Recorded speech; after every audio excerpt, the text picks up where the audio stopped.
Good morning, everyone. We've got quite a list of people joining. So we're going to give it a couple of minutes before we actually start the broadcast this morning.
I've had a few people reach out to me to say they had the wrong link. So I'm going to give it an extra minute or so in case I get emails from anyone.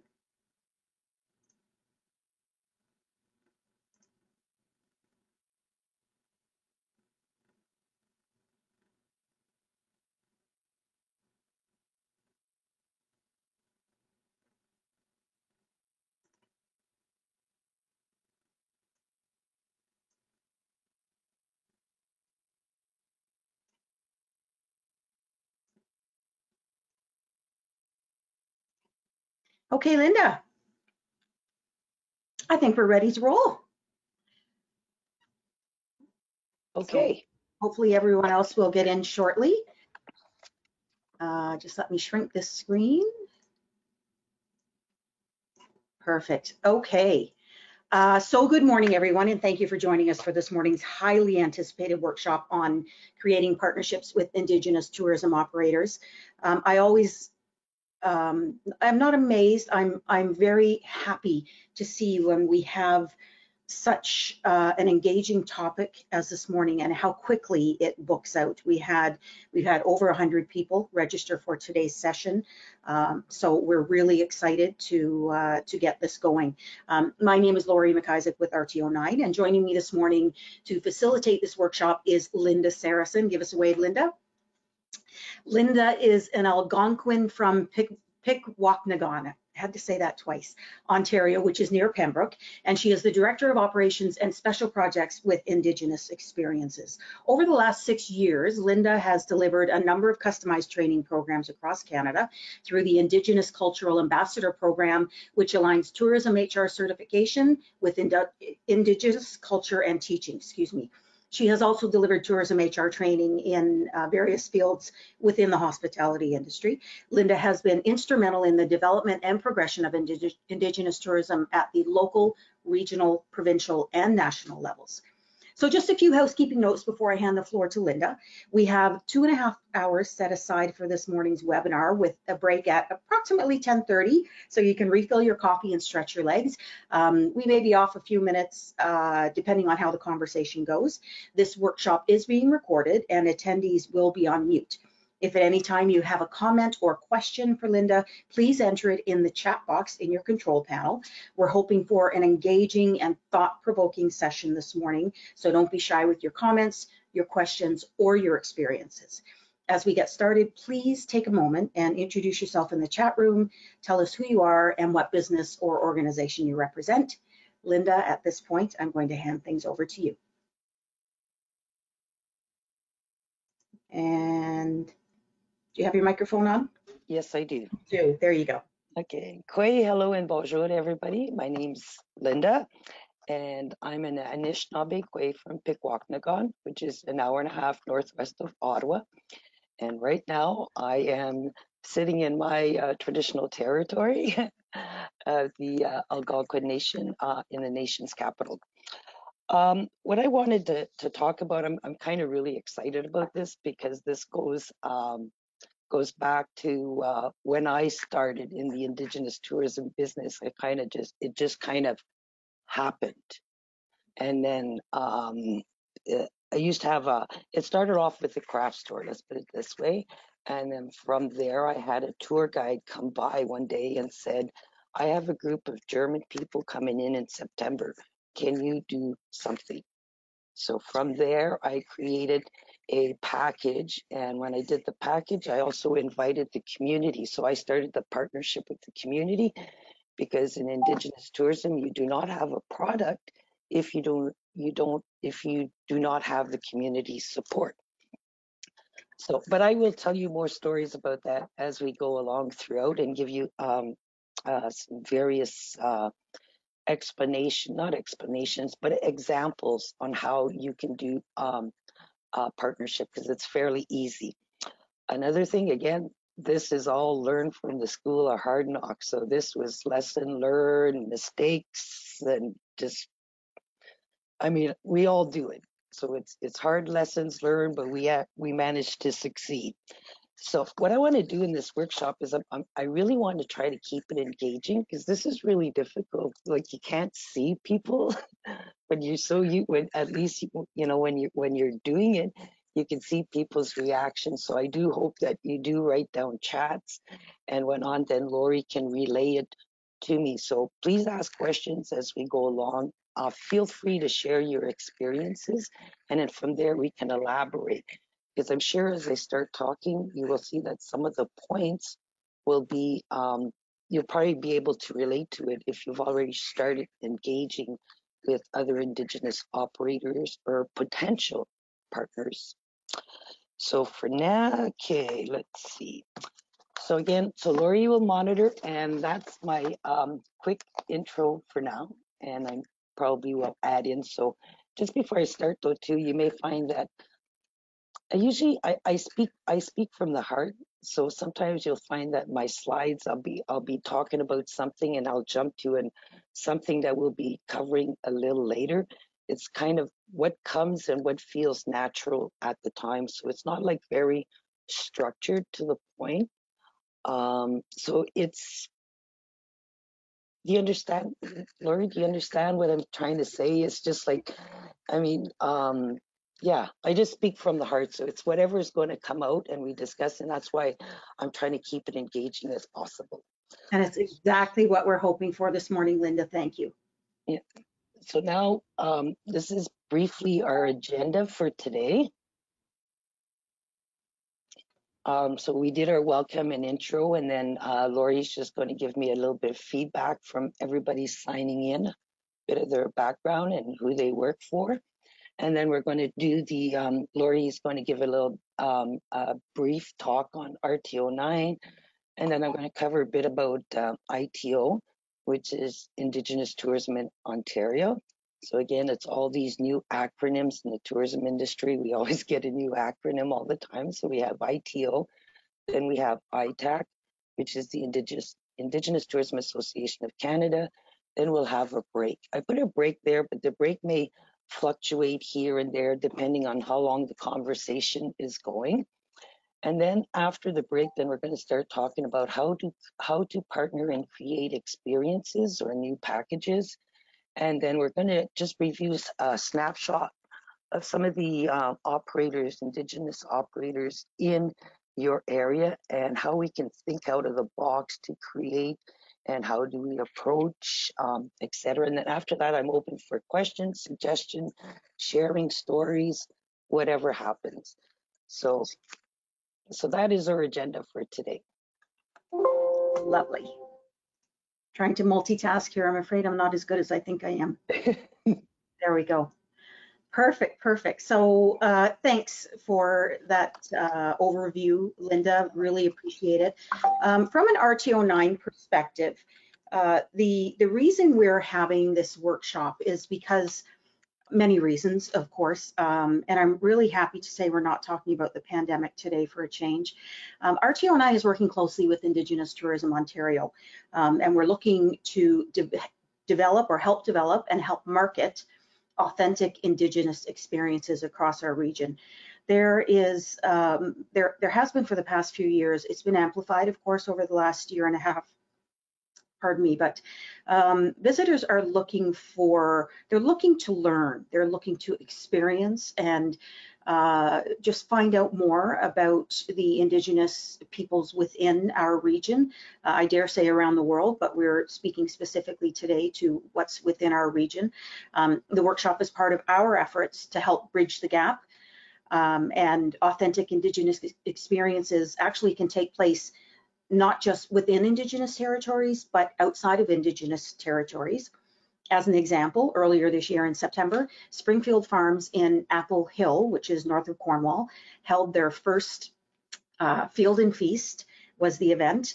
It showcased a wonderful Indigenous meal prepared over an open fire by Indigenous chef Joseph Shawana, and celebrated both agritourism and Indigenous food together. So it was a great opportunity for me, because I was fortunate enough to be able to attend, to meet some wonderful people, to enjoy probably the best meal I've had in a long time, and to just find out a little bit more, to speak with not just the chef, but there were other Indigenous attendees there that I had the opportunity to chat with, which was wonderful, and to just see how it all comes together with agritourism. So some great opportunities that don't always have to occur within native territories, but of course we would like to bring visitors to those areas as well.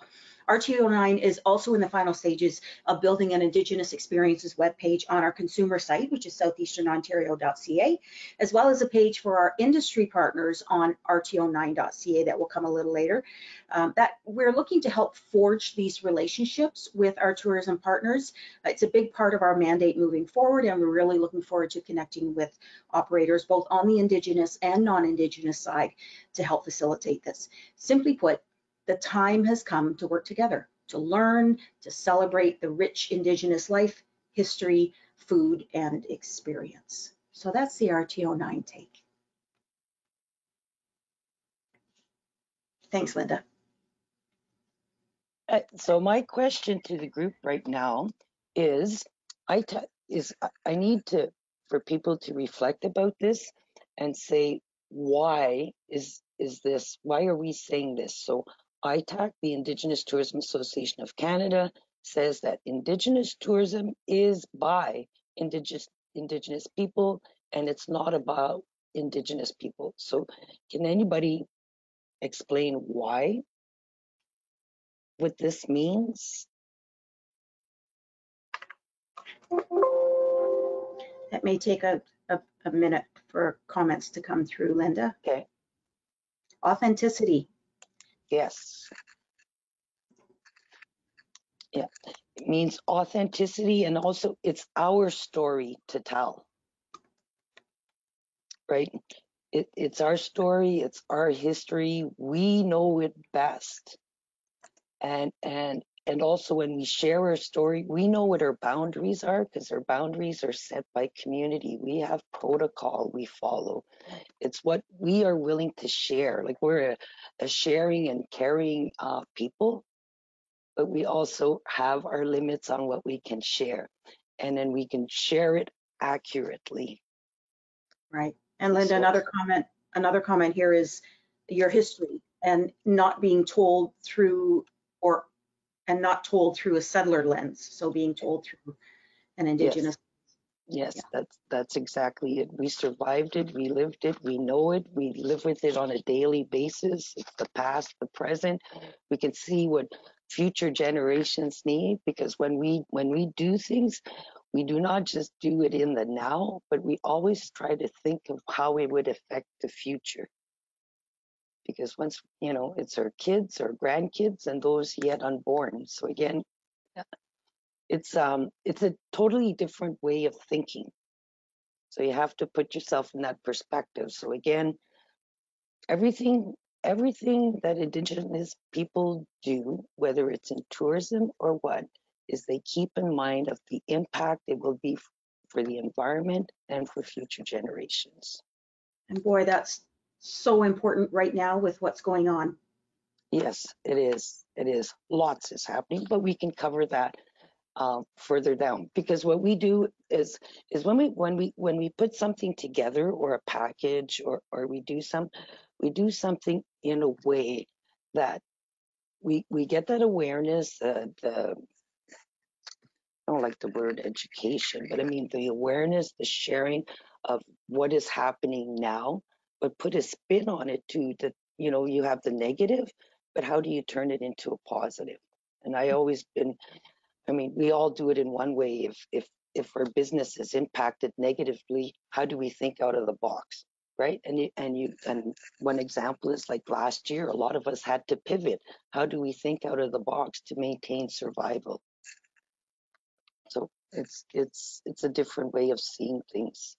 For sure. We've got another comment here that says allowing agency over stories, ensuring that people get to decide what is shared and what is not. Yes. Yes. Good. Then that's our protocol and boundaries. So yes, exactly. Right. And then we've got another one. One of the major attractions in this area is the Akwesasne powwow. The announcers there are very good about saying when not to take photographs or to be quiet because something sacred is happening. I always encourage guests to listen, and if in doubt, ask. Yes, that's exactly it. And it's I'm glad somebody brought that up, because we have it on a slide a little later on how you can create partnership with that. And that's it, right? I mean, a powwow is an opportunity to share with everyone from all walks of life and from wherever you come from. It's an opportunity to share, but there is protocol, so you do have to listen to what the MC is telling, is talking. That's his job, to tell you what is happening, when you can and you cannot.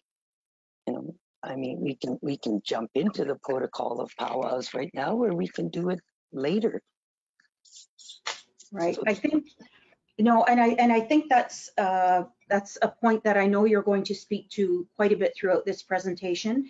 I think sometimes individuals can get a little reluctant to try something like this because it's different, because the structure is different, because customs are different, and really I think most of us are at that stage now where our minds are opened, our hearts are opened, and we want to learn, and learn the right way, and learn from the right people.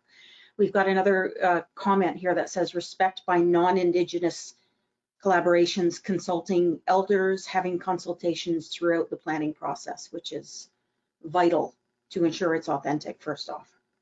yeah, yeah. And you need inclusivity.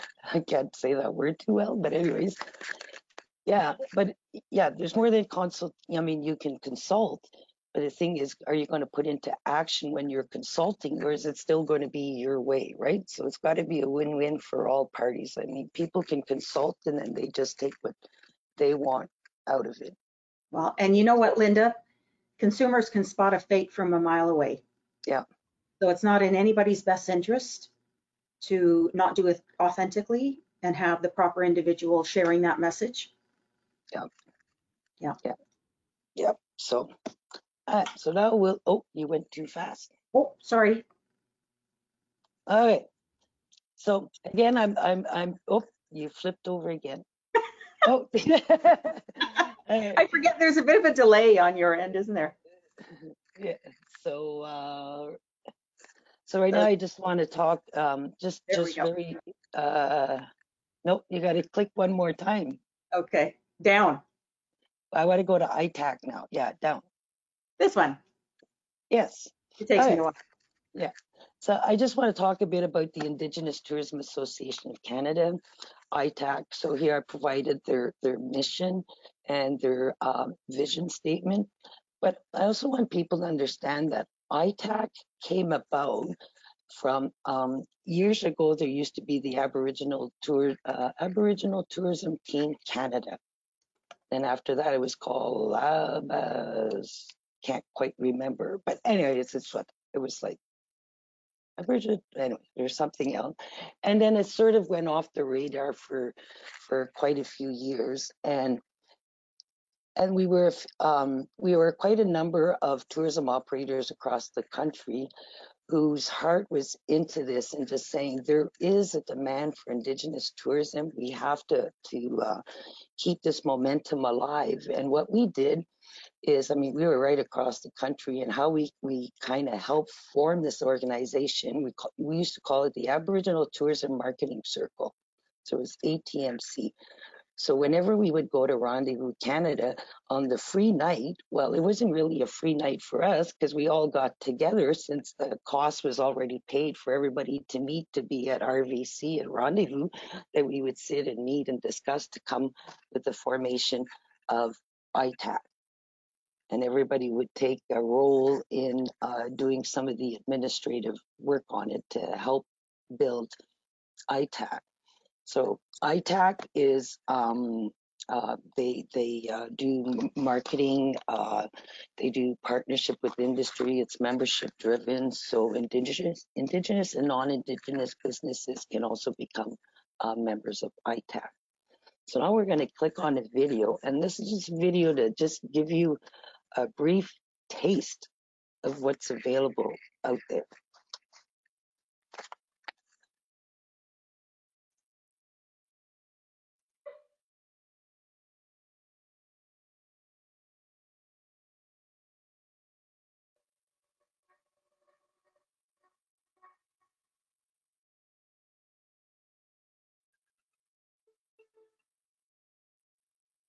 There's no sound, Lori. We have a story to tell. It's an opportunity for us to share our culture, about who we really are.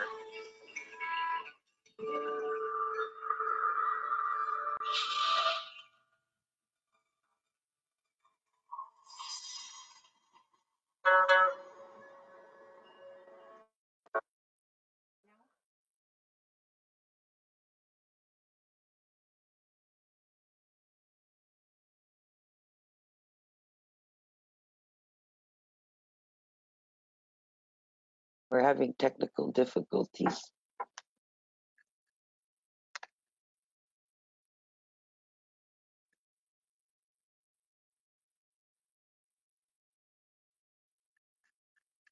No. No. To bring explorers through There this we go. area, teach them about the land. Aboriginal people are able to really reconnect with their own culture and traditions, and perhaps even learn more and more as we take a step back into our traditional ways of life and our knowledge. And we're doing that through tourism.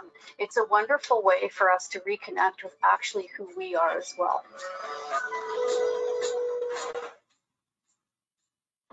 Each nation has something particular to bring. All the nations that exist, they can bring their own experience that is going to enrich the rest of society.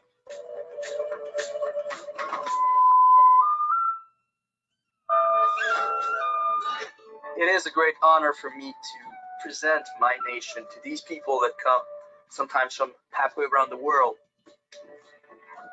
It is a great responsibility, I believe, to present my culture in the most honest and historically accurate way possible, because I might be the only one that they ever meet. The tourists that would come here, they need to leave and to say, without them, we would not be who we are today. We would not know Canada as it is today. They want to listen. They want to learn. They want to take something back to their own communities and people and family, that they come and experience something wonderful that they heard about, but now they've actually come here and experienced firsthand.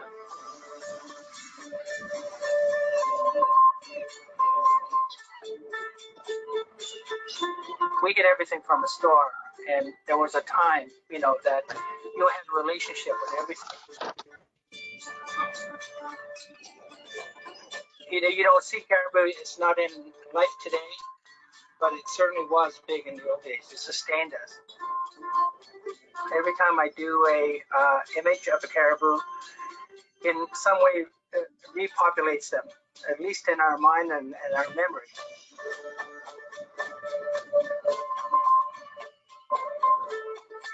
I think that's one way to keep the stories and our culture alive.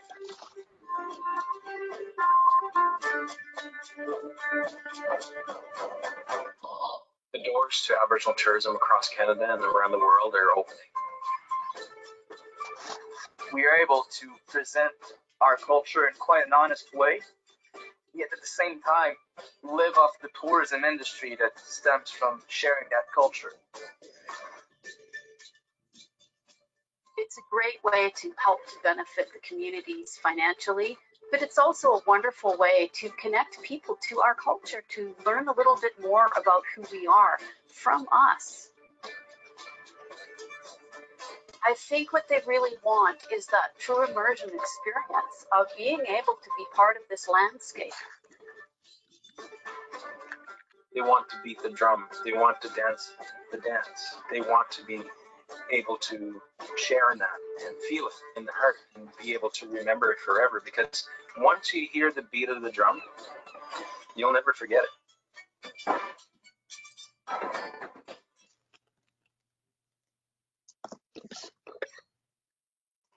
Good. So, the reason I was showing these videos, I'm not sure if everybody is aware, but if you go on ITAC website, you can see they have a whole bunch of series of videos. So if you're trying to put something into perspective on how to think out of the box for a potential partnership, because dealing with Indigenous tourism businesses is just not about the culture and the belief. I mean, we do have like retail, like we hit all the industry sectors, whether it's accommodation, food and beverage, transportation, every area of the industry. We play a role, but we just put a different kind of spin on it because it's just the way that we think and we see something. It's just part of the culture. So, I mean, I invite you to look at ITAC's website and take a look at all the other videos and enjoy them. But also, I don't think like people are aware that in Canada, there's and I may be wrong in the numbers, but I'm pretty close to it. There's about 765 First Nations across Canada. So when you look at it, we have different nations, we have different beliefs. However, we all have the fundamental belief that we are the caretakers of the land. We don't own the land. We are the caretakers of the land. So a lot of that is demonstrated in a lot of the products that we offer. A lot of the potential partnerships you're looking at it forms part of stories, of the legends. You look at the dancers in powwow, it all revolves around the land. So again, it's, how can I say it? It's a way of thinking that's totally different. So you have to kind of put yourself in a mindset of how can you connect with the land? It becomes a little more, it becomes powerful. Does anybody understand what I'm trying to say?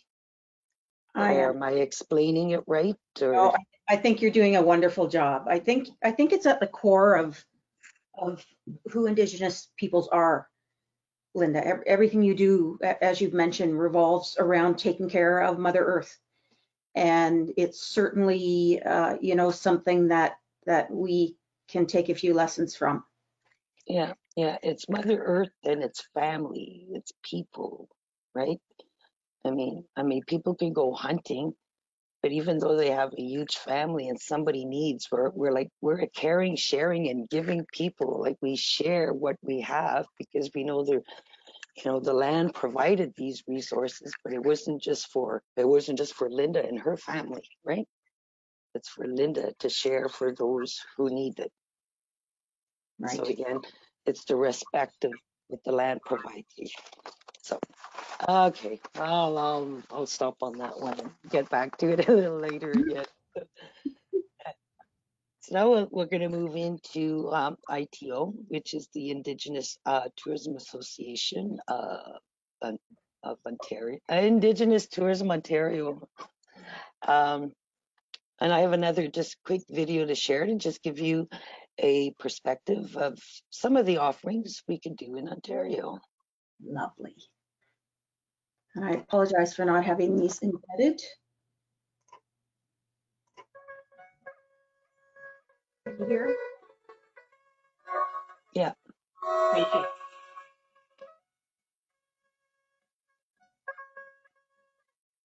Can't hear it now.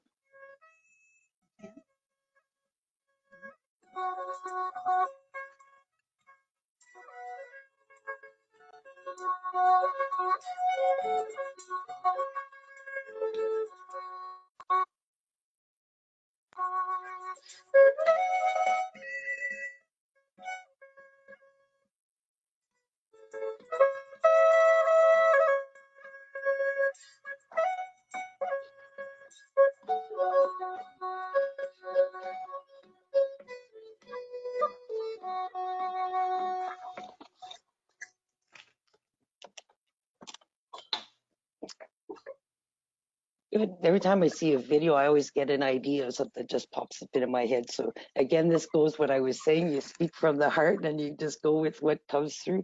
But I was watching the video, it just hit me, right? Some people are probably saying, like, why is it birch bark? Why are they showing a long house, right? So again, like I was saying, Canada and Ontario, we have diverse nations. We have different beliefs. We have different ways of doing things. But again, we have that same fundamental belief about the land.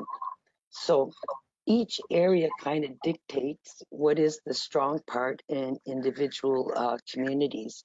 So for example, if you see the birch bark canoe, okay, well, that would be from my people. Yeah, it would be from like my community, my people kind of thing. Because in our area, it was birch bark. Because you look, there's a lot of birch trees, so you have to use what the community has. And if you look at the Iroquois, it's mostly corn because they were cultivators. So again, each area each community is dominated on what the land provided. So again, it gives you that idea on how the importance of the land is to Indigenous communities.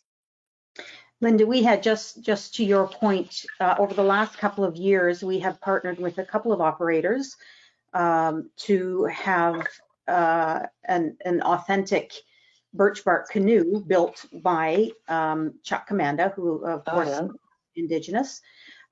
We had it 2 years ago, two years ago with the Friends of the Kingston Inner Harbor. So it was an actual on-site build, took 3 weeks. And Chuck actually goes out and harvests the birch bark himself. So it's quite something to see and experience. And then more recently, St. Lawrence Parks, who offered Voyageur canoe rides with Indigenous guides. So it's really important when you're thinking of putting partnerships together to ensure it's authentic and find those individuals that can help you do that. It's part of what we're working towards here at RTO9. So if anyone who is attending today is interested in looking into and exploring this further, we're a phone call away. Yes, and also it's funny that you mentioned that. So also when you approach individuals and you're looking for like expertise, let's say like Chuck to build your canoe, right? You also have to keep in mind that you can't say right now, I want a canoe, because you can't do it because it's not the right time of year to gather the bark off the trees. Because I know some businesses and people, they want it and they want it like now. It's not like you can go to Rona or Home Depot and pick up your birch bark, right? Because when they gather the birch bark, they're trying to gather it in a way that is respectful to the land and that it does not damage the tree, so the tree is still there for the future generations, right? So again, everything you need is from the land. So that's why that connection we have to the land is it's intense, right? Because it gives you your food, it gives you your shelter, it gives you your medicine, it gives you whatever you need.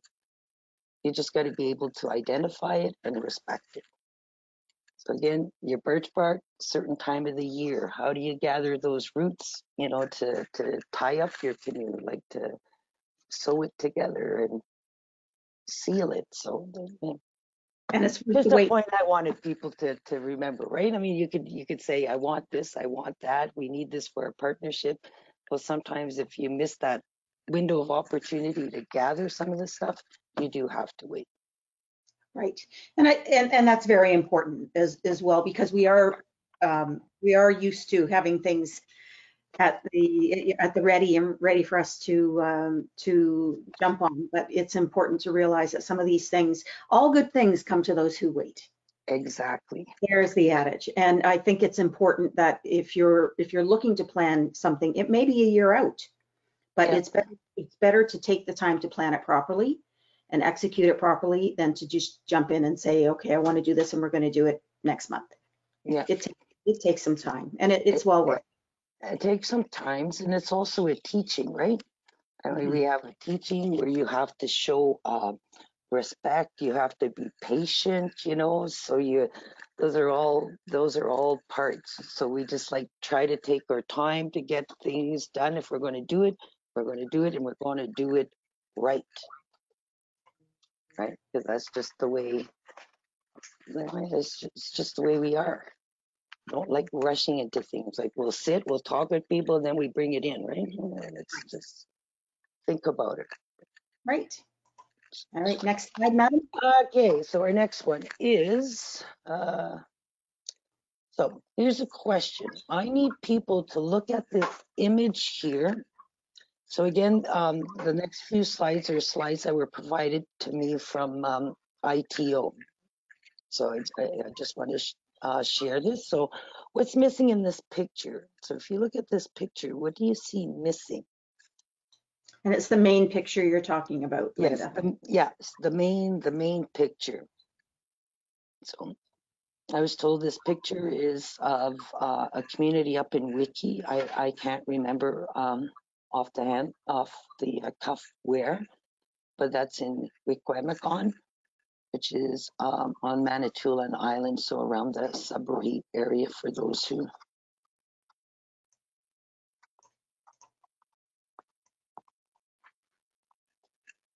So, Linda, I can tell you that we have many responses in the question box that say children. Yes, yeah, that's exactly it. There's no children. So again, it shows you the legacy of the Canada Residential School and why.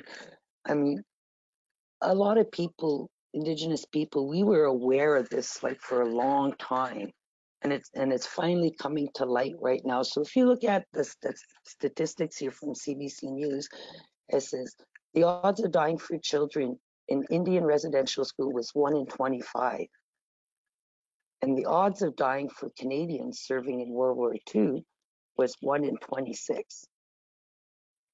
So, I mean, it's pretty heartbreaking. And I mean, there's still going to be lots more discovered. However, but this again is our story to tell. So some of this could be part of a product reality. It's our history. This led to generational trauma that's still today. So sometimes y'all, you know, like people will say, well, Linda, you're Algonquin, but you don't speak the language. Well, here goes the history, right? So when your grandparents or parents have been taken and put into residential school and couldn't do the language, they're not going to teach you the language because they don't want you to go through what they've been through. And then you know, that's one thing: loss of language, loss of culture, abuse, addiction. So something to think about. Shocking. Yeah. So next, on our next slide here is kind of a scorecard. Before when we look at this scorecard, and people have to realize that everybody in tourism benefits. I mean, this is, you know, people do not come to Ontario for just an Indigenous experience. I mean, the reality is they got to fly in, they got, everybody benefits. I mean, if you're in the tourism industry, you know that there's a whole bunch of spin-offs, whether it's car rental, motor coach rentals, accommodation, etc. They're going to stop here, they're going to eat here, they got to fuel up, etc. So everybody in tourism benefits. But if you look at this chart here, you see that Ontario is the largest one. It's circled. There's 622 million. Where am I here? Yeah. So 622 million in revenue. But what I wanted to point is that Ontario is the largest. So it's not broken up by region, but Ontario is the largest. So it's a big deal. And also to think that 3 in 1 domestic or international traveler is looking for an Indigenous experience. I don't know if any of you have been to Rendezvous or did these crazy hours of Rendezvous this past May, where you're up all night. Anyways, for some of you who have done it, it was pretty different. But my appointments that I had, and I've been doing Rendezvous for umpteen years. I don't want to age myself, so I'm going to just say umpteen years. Is that first time it was everybody was looking and everybody was thinking out of the box. Distance was not an issue. So just to show you how there's an interest, distance was not an issue of where they wanted to go and experience. Some of them were like, I could do 1 day, I could do 2 days. But again, once the reality hits though too, they're not going to spend the whole time doing an Indigenous tourism project. So keep that in mind. Everybody benefits from it. But just to say that they want to add that into their package, that they're looking for it. So Linda, Rendezvous, I just wanted to jump in for those who may not know what Rendezvous is. It's a tourism marketplace of sorts where if you have a product like Indigenous tourism and you're hoping to introduce other people virtually around the globe to that product with the hopes of bringing people to your doors, then this is the opportunity. And this year, again, it was virtual. So because it's global, there were appointments throughout the night. So that would be your comment, Linda, on that you were up all hours of the night. It was a different platform. It used to be in person, of course, and you book your appointments and you speak to these people for, I think, what was it, 15 minutes? No, it's 12 minutes. 12 minutes, there you go. So you have to speak fast. You have to make that impact, but that's what Rendezvous is. Thank you very much. Yeah. And put it into more perspective. Let's put it this way. It goes, your 10:30 appointment is now starting. Please move to your 10:30 appointment. Yeah. And then when it's done, it's like people had to hustle. So it's like straight to the point, you get it, But that's right. when you get to that point, that is when you're ready to deal with the travel trade. It's for international markets. So it's not for everybody. You don't want to jump in there if you're not ready, because then you do more harm than good. Right. So again, your local RTO and ITO are the ones that can help Indigenous operators prepare themselves for this Canada's largest tourism trade show. Perfect. Yeah.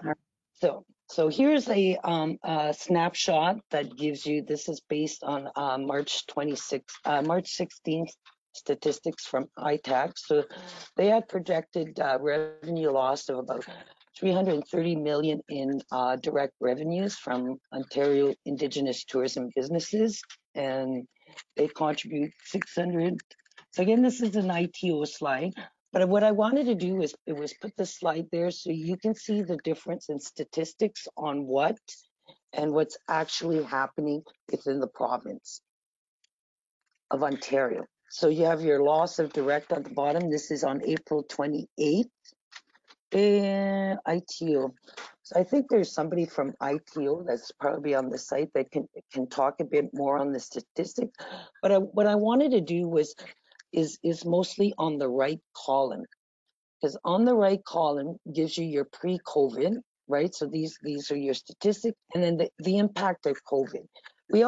I mean, whether it's an Indigenous tourism business or it's a regular tourism business, the bottom line is we've all been impacted by COVID. Everybody knows the numbers. Everybody knows people have lost jobs. Everybody knows it's hard to get people back into work. I mean, we're all in the same boat when it comes to what happened to COVID.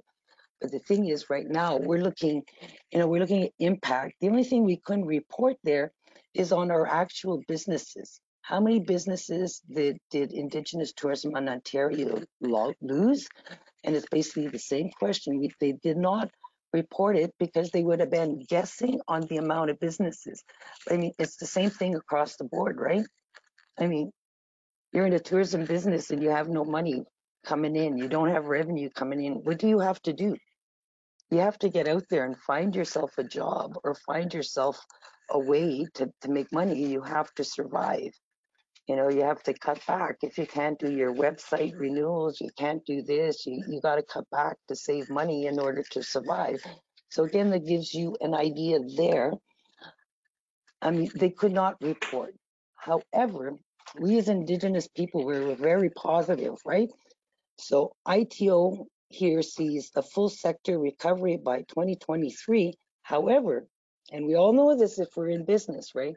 It is all dependent on what is happening, right? So you have your positive impact and your negative. And unfortunately, we're getting negative impact right now because they're talking about a new variant that's probably happening. One of the, Linda, just to jump in again, so I have been, in my role with RTO9, I have been reaching out to Indigenous operators. And as you have alluded, there are several who have closed.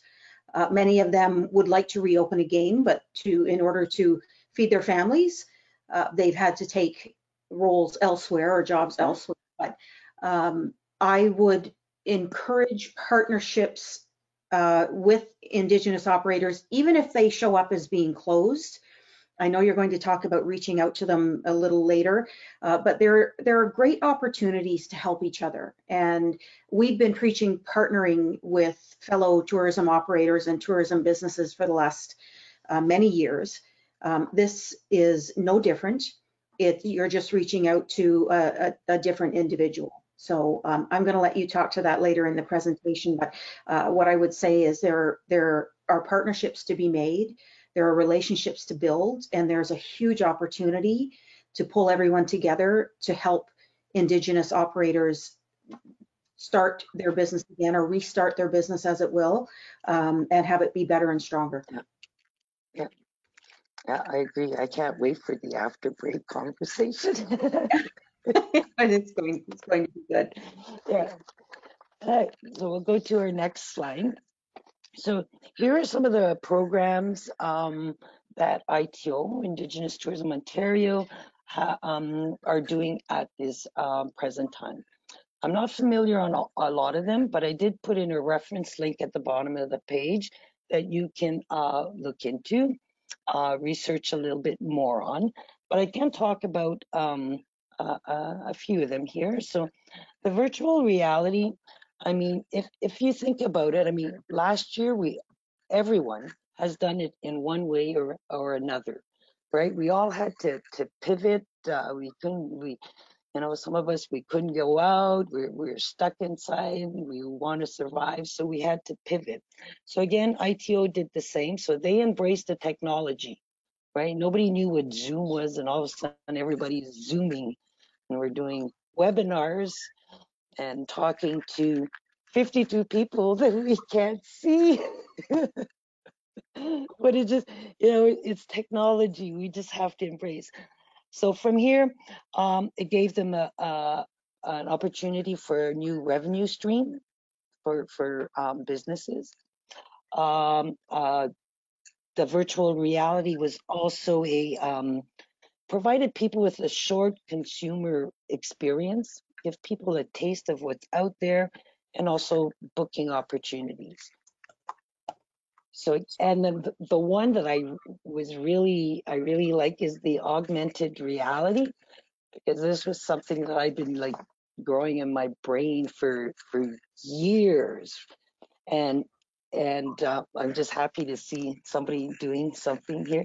Anyway, the augmented reality is kind of like an app that you put on your phone. This is what ITO is doing. So what they're doing is with this app is you can travel across Ontario, and it would tell you what traditional territory you are traveling in with a bit of brief history, so you get to know whose territory, what they're about, etc. It'll give you a list of the businesses that are in the area that you can stop, local craft stores, restaurants, etc. And then also they have like a QR code, so you can just go in, and if you're stopping at a Indigenous statue, war memorial, you want to know more, you can just, the technology, the QR code, right? I know sometimes we all fight technology, but it doesn't always agree with what it's supposed to do, but most of the time it does.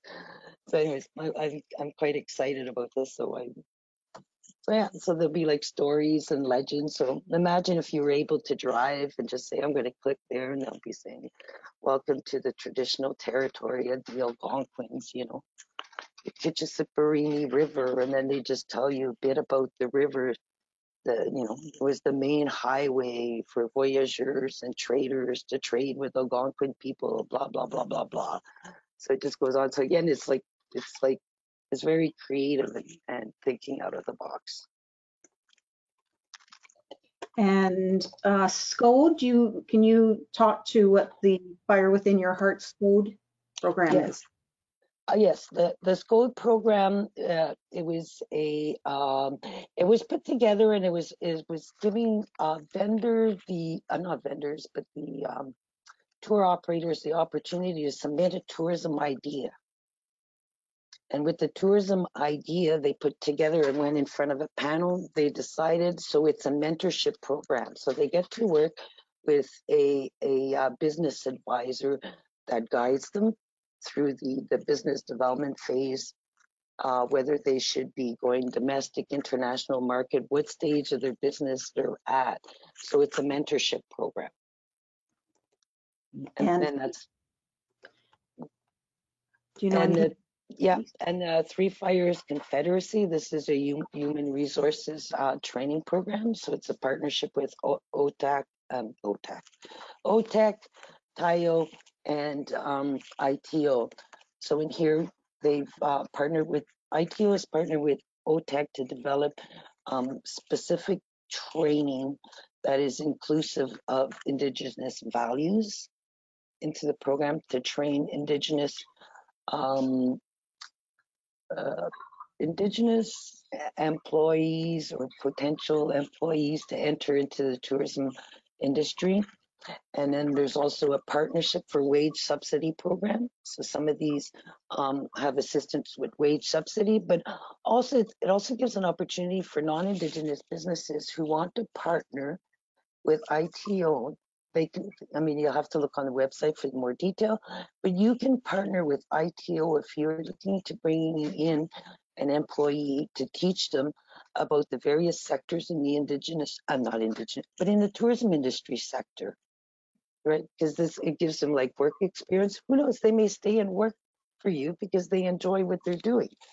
So this is an opportunity of a program that you may be able to tap into. Mm-hmm. And the FEAST program is a certification program, right, Linda? The FEAST program is the first regional worldwide, actually, food strategy. It's a tourism food strategy. So what they're trying, what this program is, it's to bring more Indigenous food to consumers. Right. So there's more to it, but again, this is ITO. I don't want to say and then have you say, oh, Linda says this is what it is. I am just sharing with everybody what I know. So if you need more information on these programs, you contact ITO directly. So don't say, well, Linda said in her presentation. No. I'm just sharing what I know a bit of ITO, so I'm not a bit, but I mean, just, you know what I'm saying. Right. So I'll just elaborate a little bit on the Feast On. It is a certification program that recognizes businesses committed to sourcing Ontario grown and made food and drink. So whenever you see, the Feast On program, that's what that is about. So next slide, Linda. Next slide. Yes. There we go. All right. So here are all the partners with ITO. So again, you see RTO 9, you see OTAC, Ontario, etc. So any other questions before we go on break? Somebody has asked what the app is for the ITO, and I'll look that up while we're on break and be able to look back. So it is now 10:25, so 15 minutes puts us at 10:40. Please get up, stretch your legs, refill your coffee, check your email, whatever you need to do. We're really looking forward to having you come back and join us again in the conversation. We've got a poll coming up, and just a little bit more of a deep dive. So perfect. All right, we'll see everyone back here at 10:40. Okay. Thanks.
Hi, Linda.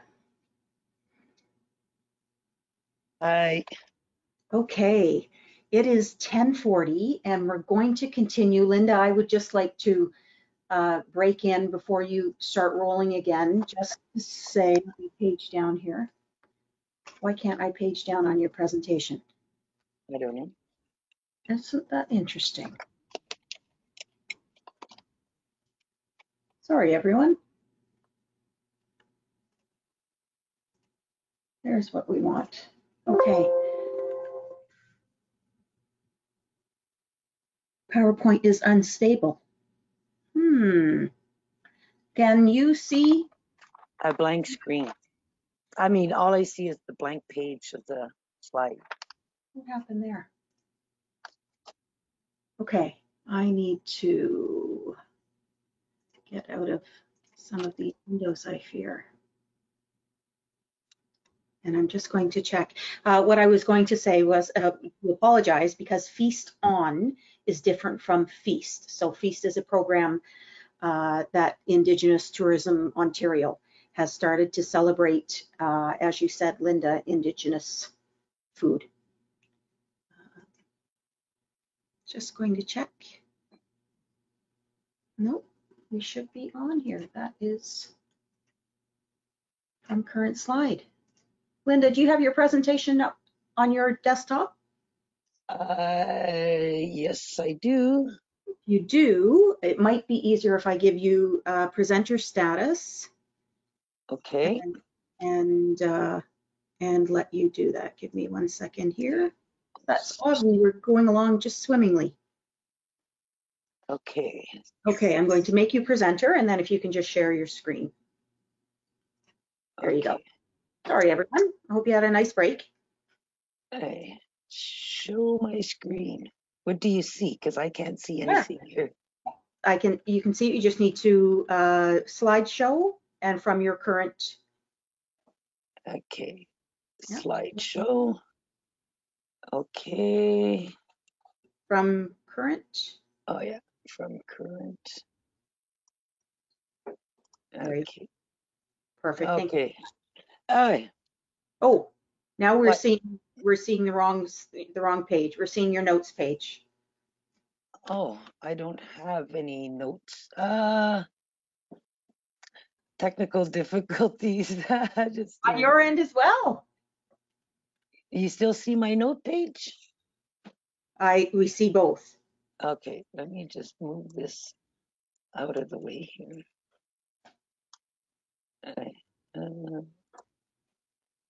Oh, I don't know. Do we have any experts out there that can guide us through this? All right. Okay, display setting. And okay, I'm gonna end that. And oh, maybe I just gotta hide this here.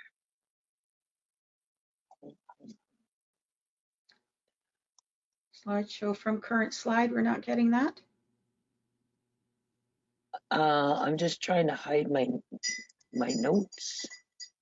Okay. Well, if nothing else, and maybe just go back to the screen you were on before. So even though we'll see the extra slides. Okay, see, it shows. Maybe I gotta slide this one over. No, it won't let me. Okay.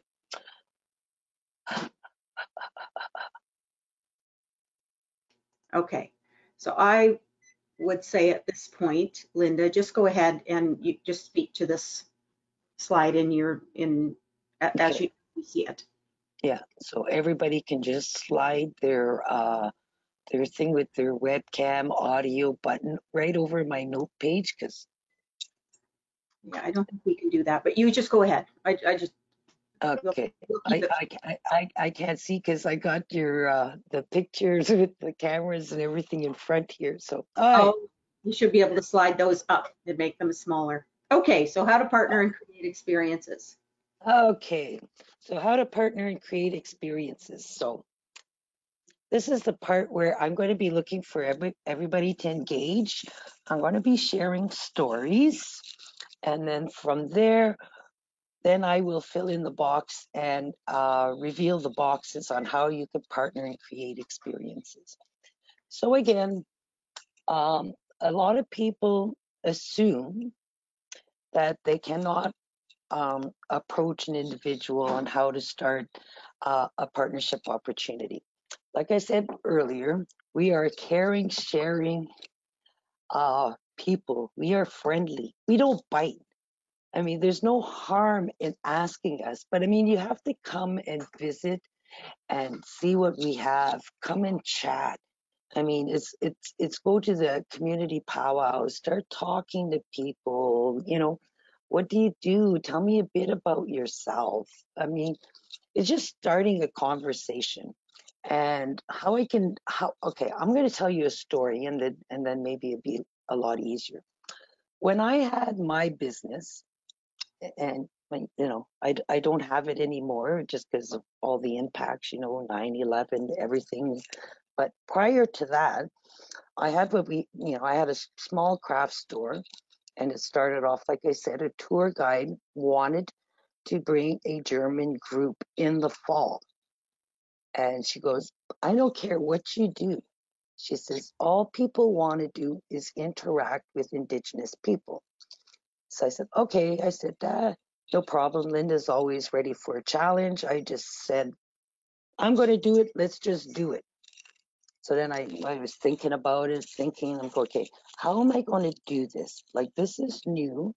I need the community to buy into what I'm doing.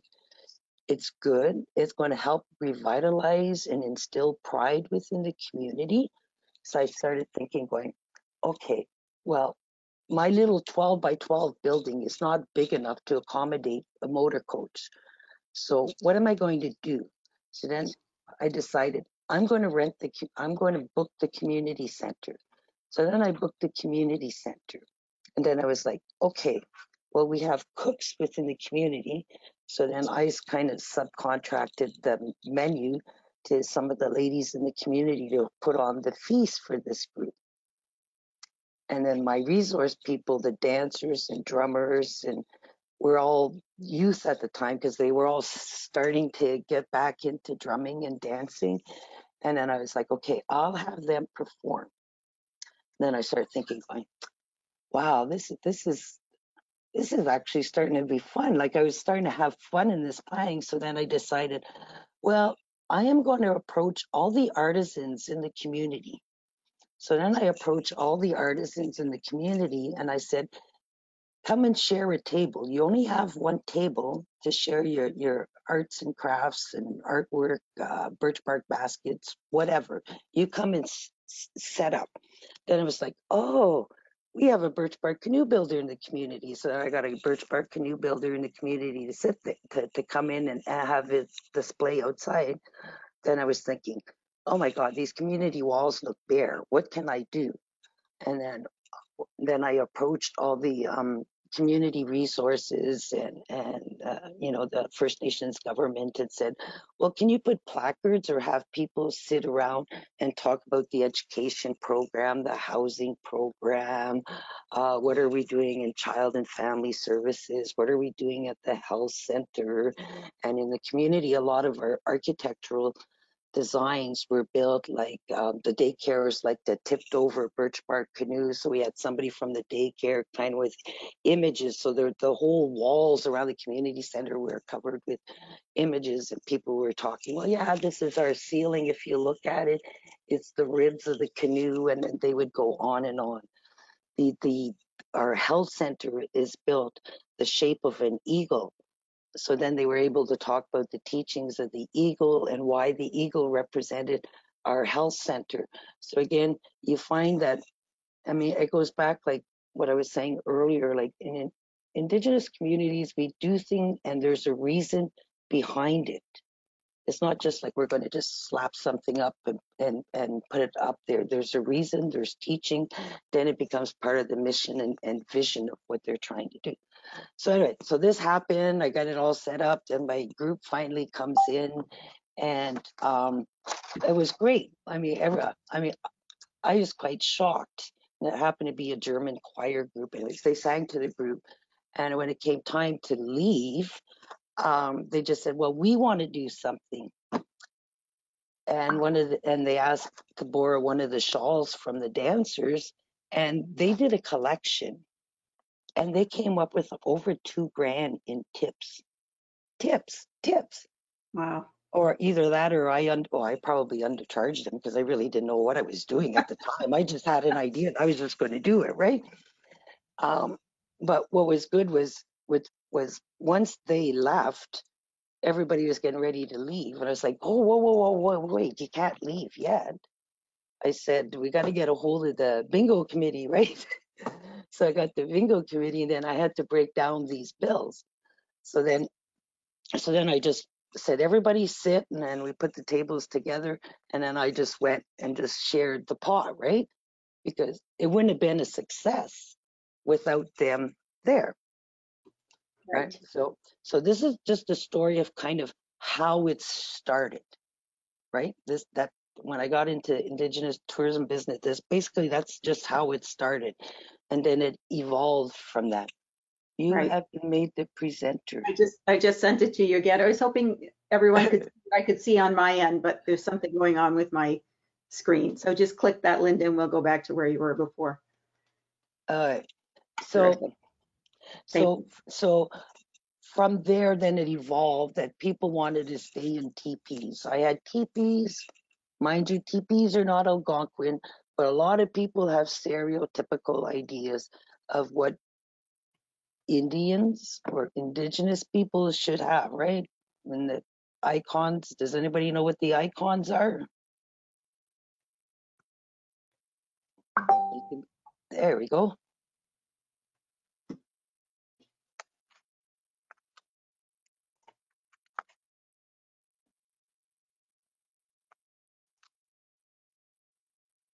So the icons that people refer to Indigenous people, it has to be totem poles, teepees, and headdresses. None of the above are Algonquin. But that was sort of the bait to get people in while I was constructing the wigwam. Right. So then from there, then people would say, can I sleep in there? Meantime, I'm sitting there going, are you out of your mind? Like, why would you sleep in there? But again, it's because it was like you had to change your frame of thinking that what we do on a daily basis, we do it on a daily basis. But then you had to put yourself in the shoes of the individual visiting on what they wanted to experience. So then after a while, it was just like, sure, okay, okay, I'll do TP accommodations. So that just all happened to set up, and then one evening I had a couple come in, and they were all brave. They were ready to sleep in the TP, and then they didn't want to. So then I was like, okay, Linda, what are we going to do? What are we going to do? What are we going to do? You know. So I called the local bed and breakfast, and then I told her, I said, I have an issue. Do you have rooms for tonight? And she goes, yes, I do. So we put them up, and then after that, after the couple left, then it was like, okay. So then I started forming a partnership with her. So when I would do my package, it would be like, you can stay in the TP, you can come 2 days. It was one night, 2 days. You can stay in the TP, or you can stay at a local bed and breakfast. If you're unsure, we can book the local bed and breakfast, but it'll be an additional cost just to book the room, just in because I didn't want her to lose out on it. But it was all on the wording that we did, and I didn't have no issue. But again, that partnership had kind of developed, and again, it was just like talking, right? You have like local. I know in the Ottawa Valley, we have what we call the Black Fly Bash. And that's usually in the springtime, where all the members get together for, one of the members will host, and then they'll have like whoever's hosting puts out the event kind of thing. but it's a networking opportunity for you to meet other operators in the area, and then you start playing games. And one year we were rafting or something, so you get a taste of somebody else's product, but then you get to know what they are doing on a more personal, and it's like a meet and greet, right? But you add games to it to break the ice. So I was there at one, and then all of a sudden I get a call. I had honeymooners from Italy wanting to stay in the TP. And then they were like, can you pick us up? They're flying in Ottawa. I'm an hour and a half north of Ottawa. So what do? I phoned the limo company out in Petawawa and started talking to the guy and whatnot. And he's like, yeah, I like that idea. Yeah, that's a good opportunity. It's win-win. Blah. So we worked out the partnership that he would go to Ottawa. He would pick up my honeymooners, and then they would bring him. And then what was funny was the limo driver would be there with the suitcases, and he would say, Linda, where are these guys going? And I'd say, oh, down at the back, there's a teepee there by the water. That's where they're staying. So he'd bring the teepee, and he'd be like, they're just staying on little air mattresses in there. I said, it's part of the experience. But he was just floored because he could not believe that, they'd come in a limo, but then they were ready to sleep outside on just a little self-inflatable air mattress. So again, I'm just saying, like, you have to just like think out of the box. It may not make sense, but sometimes it works. And it doesn't need to be perfect. It doesn't have to be perfect. No, far from it. It has to have that personal touch and experience. So they were getting two. So I'm sure the limo driver just chatted all the way down, right? And then come through. So again, it's just getting out there, knowing your people. I'm not your people, but meeting individuals and just start talking, right? Go to a cafe in a community, or go to a powwow, and you find out there's somebody in the area that has a food concession, a food vendor, and chat with them. Maybe it's an opportunity that you can bring them to your site, or vice versa. I mean, people can be. I mean, I had a medicine person who did medicine walks with when I did mine. And I mean, we still do it with Indigenous experiences too, but you can create a partnership where somebody just basically packs their suitcase and comes to your place. If it's a situation whereby they don't have a physical location to do what they have. I mean, it does not stop them from going and packing, going to your place, or going to a local park, or one of the parks along the Seaway or whatever, to do their programming, their stories, their legends, Yeah, that's a great opportunity, Linda. I've had several people, whether they be B&B owners or restaurants, inquire about doing just that. So having a storyteller come out and having a bonfire in the back with a group of chairs, and everyone's just enjoying being outside in the summer and listening to the storyteller. I'll talk again about having an Indigenous chef come out, and it might be bannock that they're making. It doesn't have to be this huge meal. It's more about the individual. It's more about the learning experience. The food is always a bonus, of course. Everyone gathers around. Like I spoke a little bit earlier about that. It doesn't always have to be on Indian land, on Indigenous land. It can be in your backyard. If you're a B&B, it can be within your restaurant. You can have an Indigenous food night in your restaurant. You can partner where if you have a particular experience yourself and you would like to do that with an Indigenous operator at their business, then you can do that as well. So there are lots of opportunities. It's not a cookie cutter approach. And if anyone's looking for ideas, RTM. Yeah. And again, people have to remember though too. I mean, we all know. I mean, if you're in the tourism business, you know you have to be approachable to people to be able to talk to you because it's a people business, right? We're in the business of putting smiles on people's faces. So again, it's the same thing. I mean, if you go to a community or you approach an Indigenous individual because you're looking at a potential idea, you have to keep in mind though too that don't dominate the conversation. I mean, it's got to be a win-win. Watch your approach because we'll listen to what you have to say. You know, we'll show respect, we'll listen to you. But I mean, if your approach is like way out in left field, I mean, watch your nonverbal communication and whatever. It's built on trust. So in order to have trust, you have to start that relationship building. Right? Some people may be easier going than others. I mean, we all have ways we like to be approach and tactfully kind of, you know. But all I'm saying is we don't bite. I mean, there's no harm in coming to see us and starting a conversation.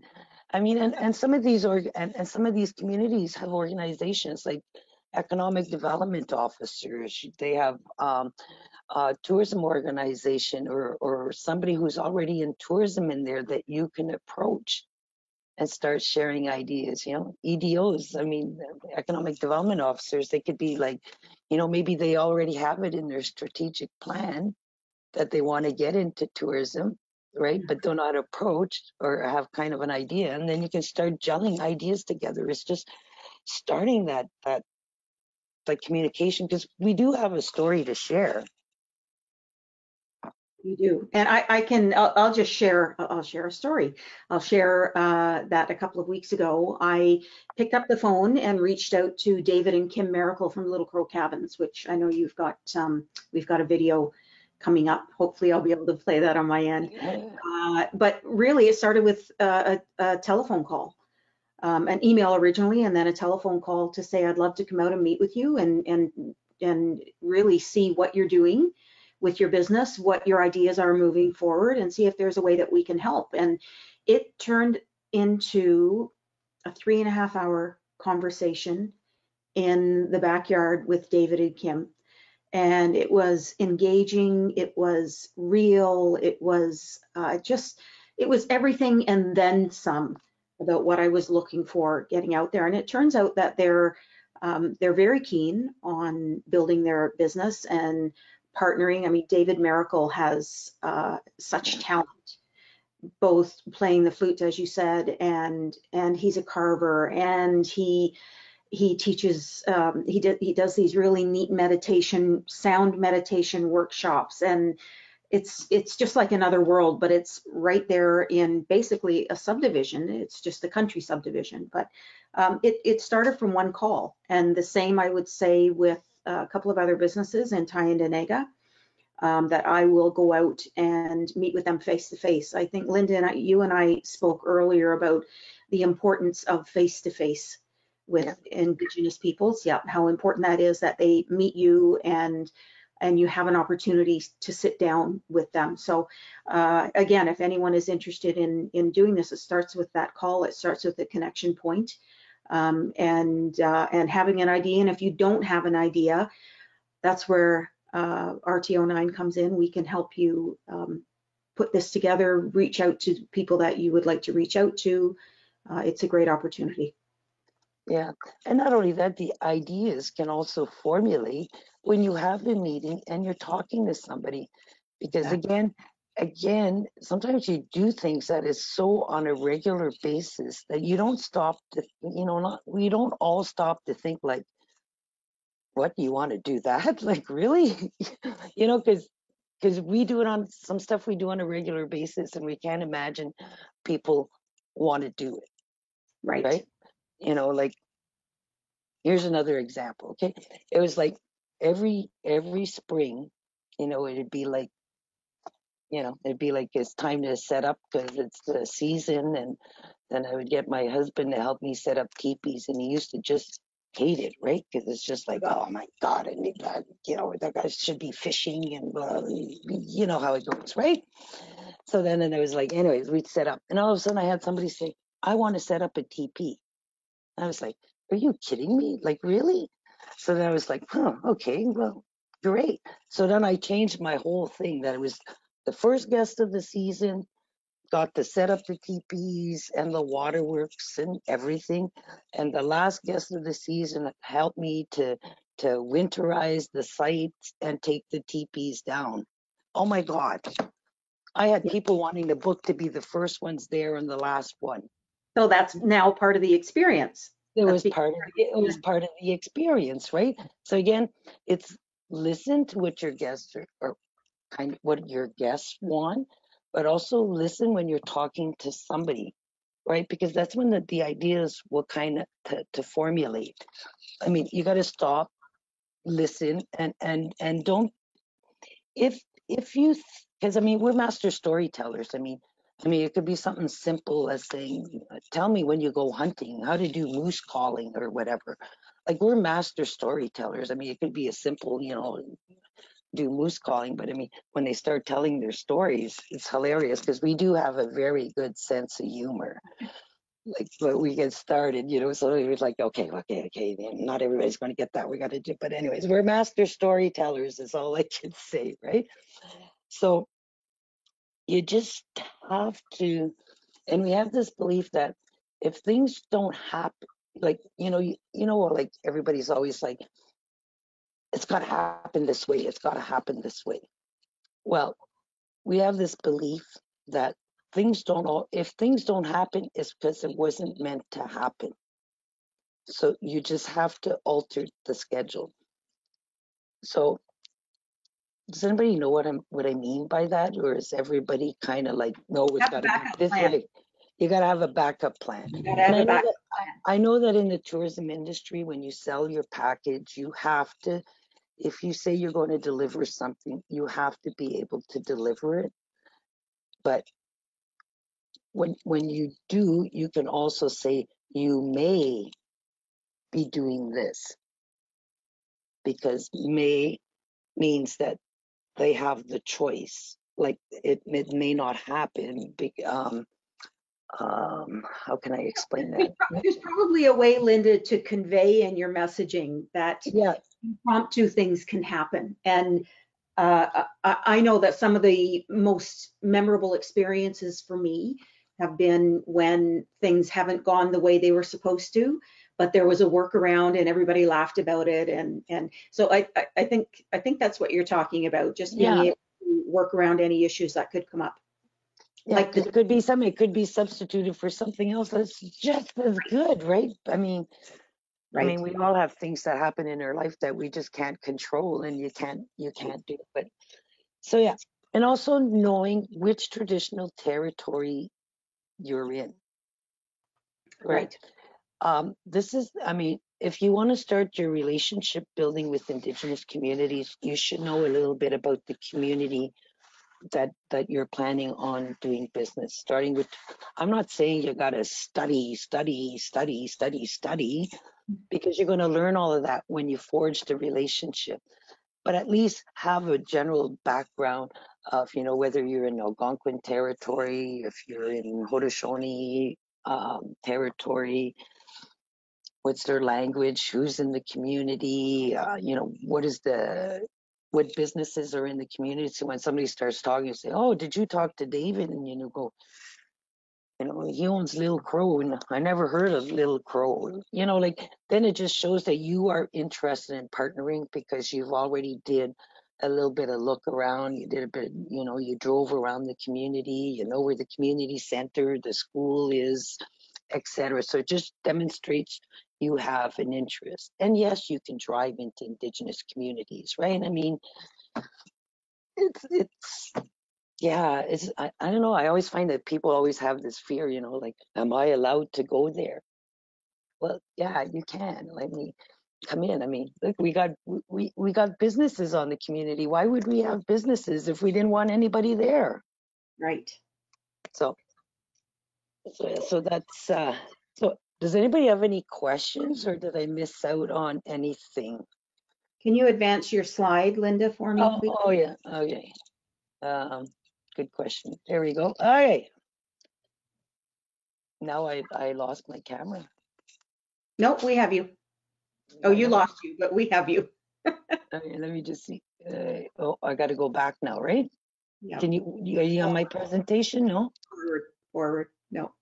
Uh, You want to go forward 2 slides? okay, well, I can't see you anymore, so. There you go. All right. So again, Okay. so Yep. here kind of summarizes. Oh, there I am. Okay. Oh, hold on. Hold on here. Here, I lost you again. I'm just trying to. All right. So again, so here's summarizes kind of what I say. So again, it's our story to tell. So when you go in, don't go in with a preconceived notion that this is what's getting done, this is what I want to do, because it's our story. We also have boundaries that are set by our community on what to share and what not to share. And you know, it's, for example, some people say, well, I'd like to have an elder opening. Well, that's fine, but you cannot come up and tell the elder. I mean, you have to approach it in a way to say, like, an elder, I'm going to allow you, not allow you, but I was thinking about 15 minutes, because when an elder starts to talk, and it's part of our teachings, right? When an elder starts to talk, you can't cut them off, because it's being disrespectful. Understand what I can't see you, Lori, so I can't get a facial expression. No. And that's a great point, Linda, and one I hadn't actually thought of before. You can't very well say you've only got 10 minutes to do this. Share your story or your message within 10 minutes. You have to know more. Yeah, so you have to tell them, like, kind of what you got to be very clear on kind of what you're doing, and kind of what you plan on doing, because when an elder speaks, is they're talking through experience, and at the same time what they're doing is they're giving you teachings, right? I mean, they're sharing, they're giving you, you got to demonstrate respect. I mean, it's like any senior, right? I mean, they lived a lifetime, they're full of experiences, so you have to give them the respect that is due. So I know some elders can talk is because they have something to say. So anyways, that's what I'm trying to say. So again, it's like what I was, like if you're doing a programming, and sometimes, you can say, oh, I'd like you to do this workshop, and giving you an hour. Well, sometimes it's impossible. So that's where you got to kind of not just talk, but you also have to listen. Why? And then if they start explaining, then you can mutually agree, okay, well, we can cut this out if we can. Because again, we're dealing with culture and years or decades or centuries worth of I'm stuck for a word now. Information sharing. Yeah. Yeah. Perfect. Okay. Yeah. So here's what I was so this I'm just curious, does anybody have any questions, or I'm wondering if we should or sharing experiences like that, like approaching a potential partnership opportunity, or does this make any sense of your interaction with Indigenous people? So I have in the question box, in terms of territory acknowledgement, it's good to ask. When I opened my in, I can't navigate this. I wanted to, no, it's okay. When I opened my in, I looked it up, I was going to use Haudenosaunee. However, I thought I should, sorry, Linda. No, it's okay. Okay, I'm sorry, I thought I should double check with the band office. They told me to avoid offense, okay? And it is always good, Linda, I know, again, you and I spoke about this. It is always good if you're unsure to check with the people who know, right? And Yes. that would be, if it's the Bay of Quinte, Tyendinaga, Deserano area, that would be the Mohawks of Bay of Quinte, their office. And if it's Akwesasne Mohawks, then you would check with, you could check with the Native North American Travel College that is there.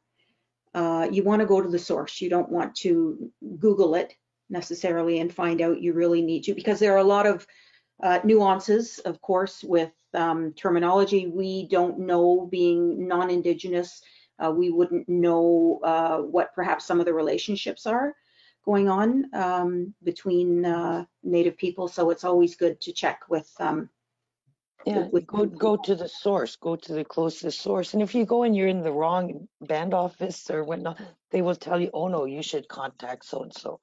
Mhm. Thank you, you know? Yeah. So yeah, and if you don't know, there's ITO, right? I mean, you can contact ITO and they'll be able to tell you. I mean, they can contact you and then you can help them out. Right. Right. Do we have a video coming up in the next? Can you see my next slide here, like on presentation view, or? We just need you to advance your slide to the next one. Oh, I thought I did. There we go. Okay. So is it in, can you see it in presentation mode or? I can see you. I'm going to try. I'm going to beg everyone's indulgence right now and try to take the screen back because we do have a video.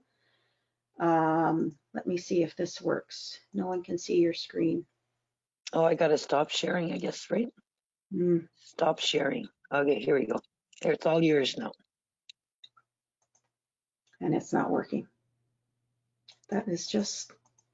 It was working fine earlier. It was. I don't know what happened here, but all right, Linda, you need to keep sharing. Okay. So we won't show the Thompson Cultural Camp video, but maybe you can just talk a little bit to that area and what you've got on the slide here. So, whoops. So here we go. Can you see my full screen? We can see, not yet. If you're in slideshow, can you go from current slide in the upper left? Yeah. Right. God, technology drives me crazy at times. So I can do this. Just hold on. I'll do it the way that I did it when I. All right. So here's like a potential partner, and I put this up here just because if you look directly on their website, what's going on here? Just hold on there. Bear with me. Oh, I don't know. I'm all over the place here. Okay. Don't worry about their website, Linda. We can just talk to it. Yeah, no, I just wanted to read the mission statement, but I can't see it on my screen because I can read it for you. With a good mind, it is our responsibility to protect and exercise our inherent rights while creating sustainable partnerships and building a strong community for future generations. So again, we're talking about partnership, right? So here it's in the community's mission statement right there. They want to create sustainable partnership. We don't bite, you know, like come and stop in and see us. So Linda, something that was just regarding Akwesasne travel, something that RTO9 was recently involved in is a FAM tour that took place to Cornwall Island and Cornwall area. A FAM tour, for those who may not be aware, is a familiarity tour where you bring in influential people like social media influencers, media types to come, and you show them the best of an area that you would like them to then, of course, go out and talk about through their digital pages or their magazines or their newspapers. And Akwesasne Travel put on a FAM tour to the Native North American Travel College, which is not a college. The name itself is a bit confusing, but it was originally, it was a traveling college, but now it is more of an Indigenous history museum. It is on Cornwall Island, and what resulted from that fam tour was a small group of influential people, including media, who came to the area. They stayed in hotels in Cornwall, they ate in restaurants in Cornwall, and they visited the museum and had a personal tour.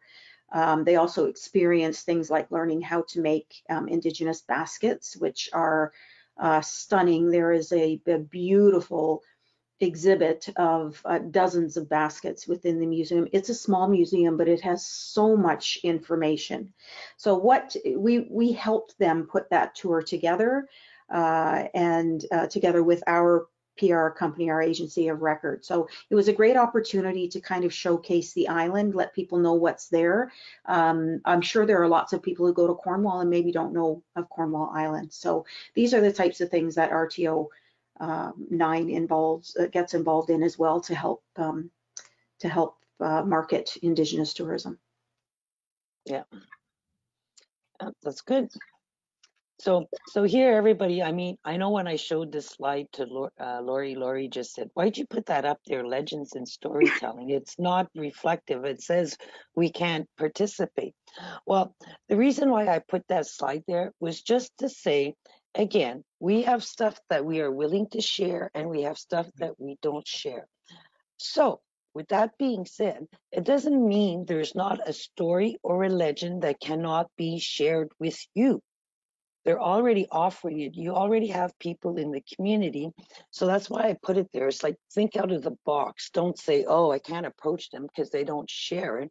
It's taking a different approach and saying, oh, I'm really interested in that. Is there something that you can share with the people at large? And it could be the story of creation. It could be, I mean, you just have to ask, you know, like, what's the story of whitecaps on water? What's the story? Like, there's stories to so many things. Like when we talk about stories, the stories are basically how the land came to be, or the story of why the birch tree is so important, and the stars and the constellation. Those are stories to us. And that's what you can put in your stories and legends. So bottom line is, just because it says it's only for Indigenous people, there are stories that you can share to the non-Indigenous community. And I put down Thompson Cultural Camp, and if I get this correctly, I should be able to click on it. Okay, click. Oh, oops, I have this. I know how to do it. There we go. I don't know where it went. Can everybody still see my screen? It's just starting. Okay. There we go. All right. Oh, we got to do commercials first.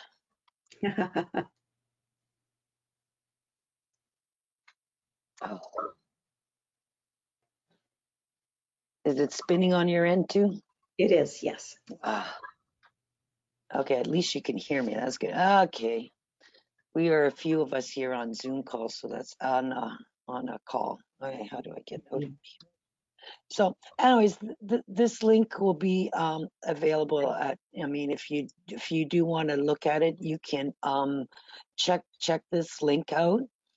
And then it's basically Thompson Cultural Camp is like it's set up in an island. It's not a big pontoon boat ride to the island, but the thing is, it can accommodate up to, I would say, 50 people, if not more. It's a camp. I've been there myself, and I was quite impressed with it. And you know, the first thing that came to my mind was like, oh yes, we can book it for a cultural camp. You know, but I mean, this all has to be planned in advance, because sometimes you may need to kind of share the idea, to spark the interest that this is what people want to do, etc. And it can sleep But then I was thinking, oh my God, this would be so good for, and I can't think of the terminology right now, but you know, when people come into town for meetings and they bring their spouses and they have to give them something to do, or even an afternoon away. I mean, it could be learning a Mohawk song, for example. I mean, I'm just like, and I know you have to forgive me, my ideas of programs and stuff, they just kind of pop like that. So I don't think it through, but it's just the way my brain works. But I mean, you just got to think out of the box. It's something that may be really simple and easy to do. It doesn't have to be complex. So again, am I still sharing my camera here? Yes.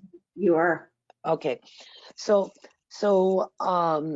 yeah. So anyways, this is a good camp. So if you have the opportunity to just, next summer say, I'd like to come and just do a site inspection of the site. What do you have? Or take a look at the video. The video gives you a good idea of the camps and cabins available within there. Okay, how come it doesn't switch? Did I switch slides? You switched off your What? presentation. Oh, did I? You stopped sharing your screen. Oh, it says, no, my button says stop sharing. Okay, I'll stop sharing and then I'll, oh, wait, no, now I'm stop sharing. Okay, there we go. Let me just, So you want to share your webcam and then share your screen. share my webcam, share. Stop showing screen. It says showing screen, show. No. Can you see There my you go. screen now? Oh, you Okay. can see the screen. All right, so potential partners, is that where I'm at? Native Renaissance? Yes. Okay. So they're located on Tyendinaga. So they're just off the main highway. So in there, I mean, you have a big craft store. You have a master artist there. They have everything, and even have a cafe. So I was showing Lori the video of the cafe earlier. I'd show you, but I'm sure my video will not work. That's upsetting. But the cafe can seat quite a bit of people. So, if you can't partner, it doesn't mean that you can't add their info. Because remember, when you're promoting your business, people don't just come for you. You have to promote the area. Because remember, I said earlier, everybody benefits from tourism in one way or another. You're not a standalone product. So then if you could say, oh, stop at the Native Craft Boutique, or you can go and talk, or maybe arrange for a guided tour. Who knows? Maybe he never thought about it. Maybe you can just say, I have a group coming in. I'm willing to pay you, let's discuss what you would see as a fair compensation if you were to tour somebody around the facilities, or talk about what's the inspiration when you're carving, etc. So again, it doesn't have to be a complex idea to do this. Am I making myself clear, or am I rambling here? It just, no, I think what you're trying to say is it just needs to start with a conversation. Yeah. It just, yeah. Right. Yeah. It doesn't need to be anything that requires, but for something like this, that requires a lot of planning. Just a little bit clear communication and a willingness to move forward. Yeah. So now we have, just keep losing it all the time. Okay. So do you see my next screen? We do, but we don't see you. Okay, that's what I was going to say. Where is me? No one can see you. All right, there we go. There you go. So it's funny, my screen's real busy and I can't see my slides, so I'm going to just go on memory. So we're on the powwow slide. So why I put that there is a lot of people, and if you know on the list of what you must do before you die, powwows is one of the items on the list, right? So at a powwow, it is an opportunity where we can share and meet new friends. That is what a powwow is all about. So you have a competition powwow and you have a traditional powwow. So I know Lori's looking like, what are you talking about? But anyway, a competition powwow means people are competing for cash prizes. So it's like a business. This is very serious for them. So as they dance, they're being marked and evaluated. If something on their regalia is off tilt, then they get points deducted. And when I say regalia, and this is a good start, is they're not called costume. So to get on somebody's bad side right off the bat, if you come up and you say, and some of them will give you that it's not a costume, and others will just say, oh, you like my regalia, and then that's where it comes the listening part, right? You got to listen to, not just talk, but listen. They'll say, this is my regalia. So it's called a regalia or an outfit. So, and if you want to take, whether you're at a traditional or a competition, competition, you mean it's cash prizes, and a traditional is it's more ceremonial than anything else. So, but you're welcome to attend and participate. And if you do both powwows, then you can see the difference. So then when you're at a powwow, and a lot of people go because they want to take pictures of all the lovely regalias and stuff, is you should ask people permission. I know they're dancing, you take them when they're dancing, but if you're walking by, don't come up and just go click, click, click, click. You know, you can just say, can I take a picture? And don't ever touch their regalia without them asking, without their permission.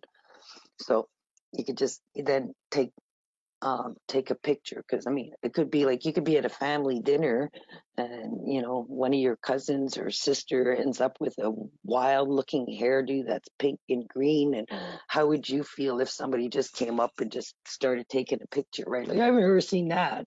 You'd be like, so I'm just trying to put it in context, like just always switch your shoes around if you're unsure on how the reaction will be on the other side. So always put yourself in the other people's shoes. So with this powwow is I put a link here to an address on the web whereby you can get a list of what the powwows, because there's powwows every weekend. Every weekend there's a powwow. So you just have to and if you say, wow, yeah, but they're giving me the powwow listing for this year, I need to know what it is for next year. Well, usually the powwow, you talk to the powwow committee, just talk to the powwow organizers, and they will tell you that most of the time the powwows revolve around the same weekend every year. So if it's the third weekend in August, you ask them and they'll say, well, yeah, it's whatever third Friday is in the month. So then that's would be the powwow. And then you have that list and you can bring people. And to add to that too, you can ask them, can we get a guide for our group or our guests? What do you think would be a reasonable fee? Because again, some of the people you may be approaching may be new. You don't want to take advantage of them. So negotiate what is a fair price they would be happy. And they can take people around the powwow all afternoon. You can say, can you take care of them for like 2 hours? And they can talk to them about the vendors and the traditional food and what's involved and what's happening. And, oh, you want to go dance? Well, we do it in intertribals, so you have somebody there one-on-one. You have your own personal guide. So that's why I put the powwow there, because everybody wants, the first question is always, when is the powwow? Next slide, and I'm going to lose you again. Now I'm going to find myself again. Can you see me? Hello? Yes, yes, sorry. Okay. Okay, we can't now. You just disappeared. Oh, no. Okay. Can you see me now? Yes. Oh, I can see myself too now. Okay. That's good, Linda. Okay. So now, lucky I printed this off. So here is the taste of other products, and unfortunately we don't have the video capability. I could try, but I'm going to lose you again. Let me see if I can. No, I can't. So again, we have Little Crow cabin, and Lori had talked about that earlier. This is David and Kim. Kim. Yeah, Kim. They have accommodation. Again, if you look at it at the website, like I mean, do your research. Some of these people don't all have website. There is website available. And I'm sure, Lori, you have a list of these businesses that are in RTO9. But then I was thinking out of the box, going, oh, and this is one of the images of inside one of his cabins. So again, it gives you an opportunity if you don't have accommodation business, how can you incorporate what he has? So again, it's just like it's starting that communication. That's all I can say, right? Is if you know what people have, what product they have, or what they can do, and it could be I mean, it's like you could be sitting and they may not have a website, but you're sitting at a cafe and you find out that Lori knows how to dye porcupine quills. All right, but she did, but yeah, it is a thing, right? So it could be like, but Lori's not in business. She's just an expert at cleaning porcupine quills to make porcupine quill earrings, porcupine quill boxes, but that's her expertise. But she does it all from natural product. So again, is see what I mean? When you start the dialogue and the communication and you meet people within the community, you learn these. And I could say, Lori, I'm just impressed on how you do this. How can we do something together? How can I help you make money and vice versa? So how do we work together? So again, it all starts with that communication. It's just got to get out of your comfort zone and just go in and start meeting people. You know, like I'm just, yeah. You know, those porcupine roadkills are, you could do lots with those. Laugh all you want, but it's true. I know. You make use of them. Okay, I understand. I understand better now. You understand better. Because remember, like I said earlier, right? The land gives you everything you need. You just got to figure out How do you? How do you use it? What can you make of it, right? Yeah. No. Yeah. Yeah. And then here's Soaring Eagle Native Craft. They have a website. You know, I just put it there. You can check the website out. And then here we have Marlene at Millside Ceramics, right? She makes ceramics and she makes them with a whole bunch of native figurine. I mean, what is it? You can have a studio tour. Come in, paint. You know, you can be an accommodation, for example, and you have guests coming in. They can go there. They could do their painting, or I mean, whatever arrangements you make with Marlene, and then she can bring them before they leave. She's already put them in the kiln and everything, and brings them back to them. I mean, it's it's just like what can you do? You won't know till you start talking to people, right? So it's key. Communication is key. You know, just remember, we don't bite. If we do, we won't bite too hard, but but it just, you know, we're pretty easygoing. Yeah. So Linda, we've got 21 minutes left. I know you've got, I think, 1 or 2 slides left. Yeah, just one more. The last one is just resource info, and we've attached that as a attachment. Right. So it's in the handouts in your control panel. You'll see handouts, and you can go in there, and it's got the final slide that you'll see shortly that you can print. Yeah. So in the final slide, I just wanted to share that right now the Indigenous tourism businesses in Ontario, with ITO and ITAC, there are cultural authenticity standards that we encourage our members to follow, and then that's done like ITO when they you know, do an inventory of who they have at members, and you know, they're in constant communication to help their members advance in this industry.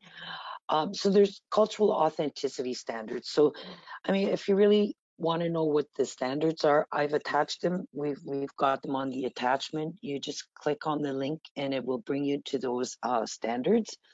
And then I just put the definition of culturally authentic experience. It's a tourism product, service, and/or experience that offers a visitor a cultural experience in a manner that is appropriate, respectful, and true to the Indigenous culture being portrayed. It also provides the visitor to experience and share a moment with the local that is true to the local way of life. So again,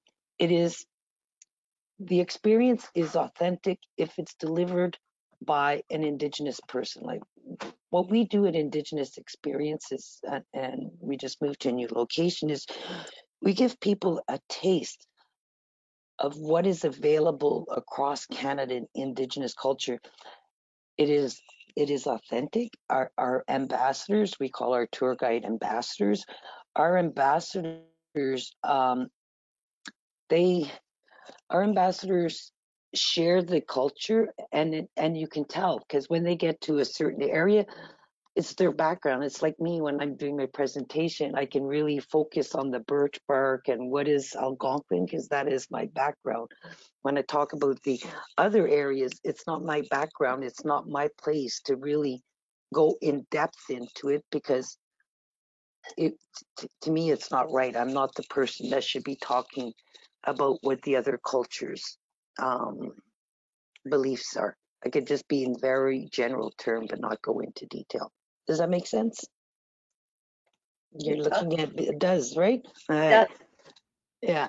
So that's the different, right? So it's like if you go to a museum and you're going to do the Indigenous component of the museum. Well, to make it more authentic and relatable to the guests, then it should be delivered by an Indigenous person, right? Because they're more knowledgeable and can relate it Right. to something. So yeah. I've got a couple of questions that were asked a little earlier, Linda, if I can, I don't know how I missed over them, but here we go. So if doing something with the birch bark canoe, and totally making this up, she says not having experienced it, how much has that been pared down or altered in order to be appealing to a tourist? That's a great question, Karen. And I think Karen's left, but we'll answer it anyway. I can tell you on from our experience working with the two partners that we did, in the first circumstance with the Friends of the Kingston Inner Harbor, it was a 2 to 3 week process. So it actually wasn't pared down for them. Every day the site was opened and Chuck Commanda would come and work to build the canoe. People could watch, people could partake. He would invite, there are a lot of families that came down. I think some school groups came down. So in that instance, it actually wasn't pared down much at all. They saw it from beginning to end, including when it was put in the water. So that was that. And then the same sort of process for St. Lawrence Parks. I think it was pared down just a little bit. I think it was probably sped up as opposed to pared down. But it was the same sort of process. But, you know, I would say that it doesn't need to be something that takes 3 weeks. You could, to take this example, you could actually have the birch bark canoe partially built off site and then bring it on site for a day, an afternoon, a weekend, whatever it is, to finish it. So it really depends on what your timing is like and how you alter that. And that, I would say, could apply to anything like that. That's going to be an on-site prep. And then a question. I can elaborate on that. Sure. I mean, the thing is, reality is you're not going to see a whole canoe being built.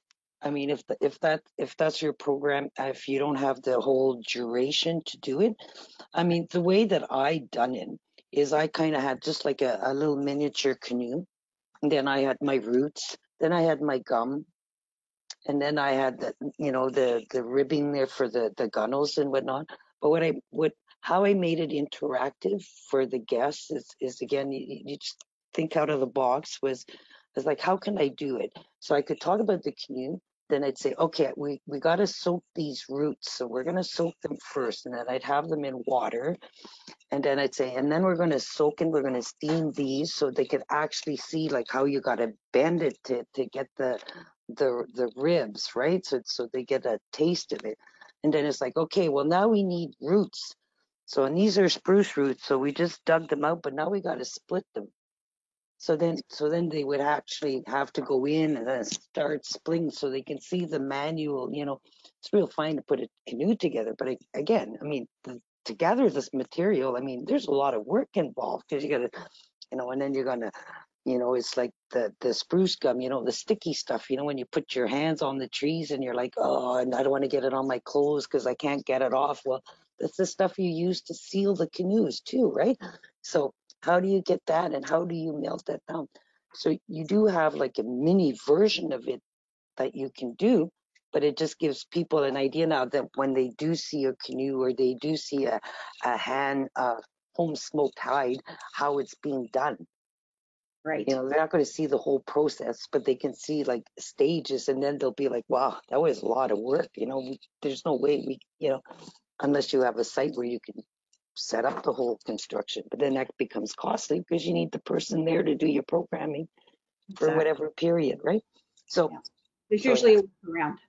Yeah, so there's usually a way. It's just a matter of how, yeah. And it's through, again, discussion how things can get done. Okay, next question. Next question. This is a great question. Is it appropriate for non-Indigenous folks to use greetings in an Indigenous language during a correspondence like email, or is that understood to be cultural appropriation of their language? I would say, and it's real funny because we were just talking about that the last time. So again, I would say that's a hit and miss. I would say that I know like somebody that works with us, she will not sign because she says, I do not want it. It is not my culture. So I will not use it. I don't feel comfortable in saying it. But it doesn't mean that you can't say hi, hello, and then put in brackets, kwe or miigwech. To me personally, I don't get offended by it because to me, I just see it as a means of communication. It can't be any different than when you try to learn Spanish or you try to learn Italian, you want to say hi and thank you. Right. Okay. Okay. Good. Thank you. Next question. In terms of territory acknowledgement, it's good to ask. When I think it's a comment. When I opened my inn, I wanted to make an acknowledgement, so I looked it up and was going to use Haudenosaunee. Oh, this is one I read before. However, I thought I should double check with the band office. They told me that they prefer the Akwesasne community, as different had lived there at Pace. So, yeah, okay. So we had looked at that one before. Let me see what else is here. Okay. That one I read before. Okay, so I would say at this point, if anybody, my question I think I might have for our attendees is, what challenges are you experiencing if you are interested in reaching out and partnering with an Indigenous individual or group or business owner? Are there challenges that you've experienced? Are there challenges that you anticipate you may experience? Are there things that you're nervous about? We've talked about quite a few of them today, but I think that just being nervous about taking that first step is a big part of overcoming the challenge and the introduction. So does anyone have anything in that regard that they'd like to share?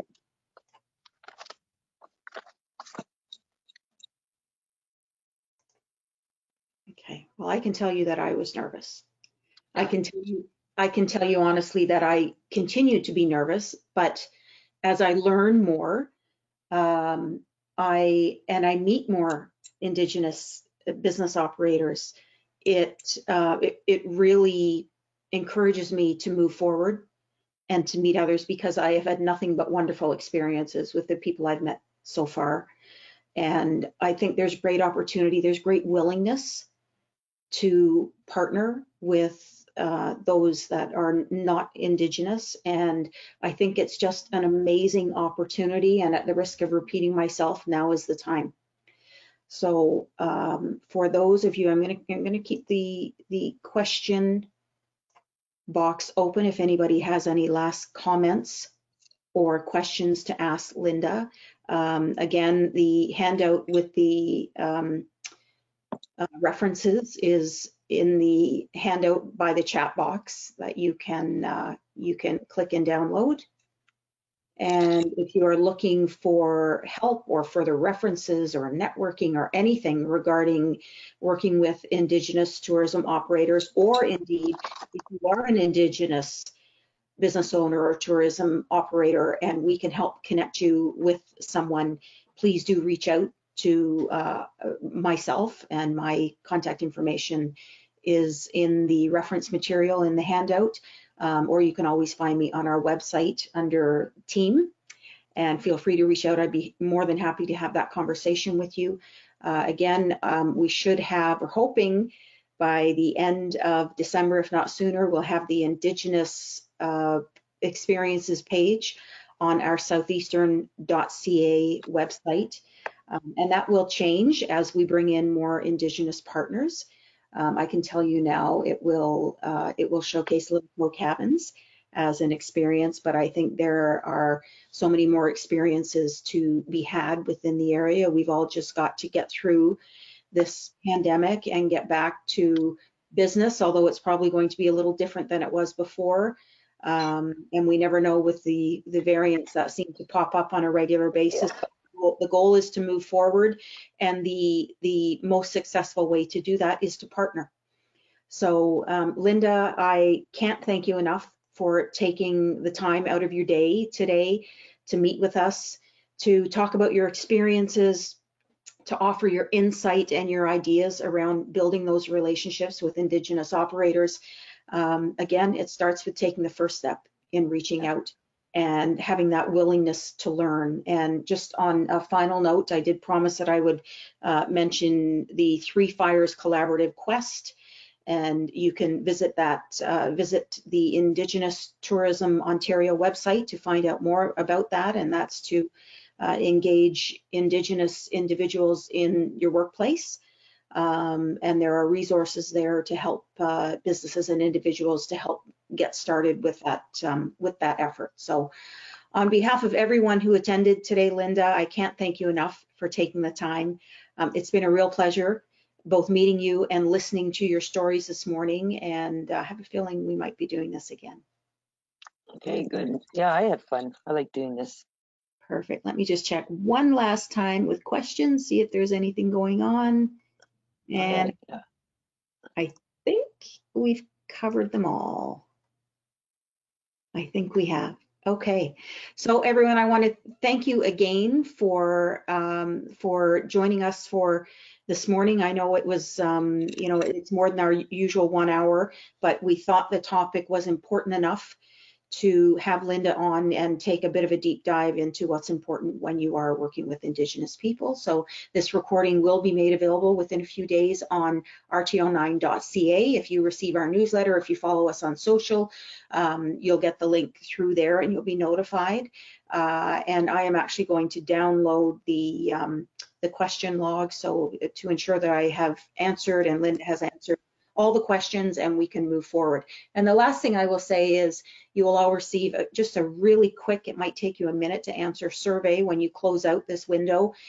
It would be great if you could take that minute and offer some feedback for us. Good, bad, indifferent, we'll take it all. We can only learn by understanding what you're looking for from us as a tourism organization. But Linda, again, thank you everyone, and I wish everyone a good day. Bye. Thanks.